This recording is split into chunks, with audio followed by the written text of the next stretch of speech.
In this video, I'm gonna be showing you how to restrict members in your Facebook group.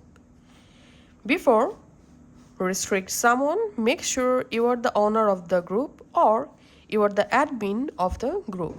Now go to your Facebook app and log into your account. Then just tap on your profile photo and tap on see more and find out groups in here.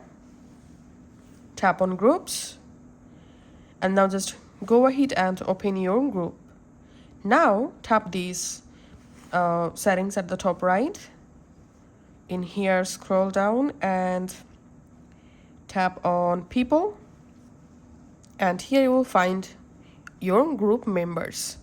Now just tap this three dot next to the member whom you want to restrict from your group. And here we can see limit activity option. Just tap on limit activity. And here you can limit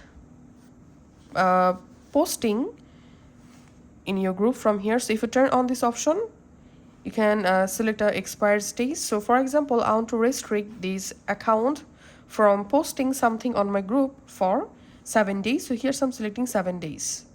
And if you want to also restrict commenting, you can just turn on limit commenting. The same way, select expired days for the restriction. And you can add admin notes here. Then just tap on save. And this is how you can actually restrict a member from posting or commenting in a group. Thanks for watching.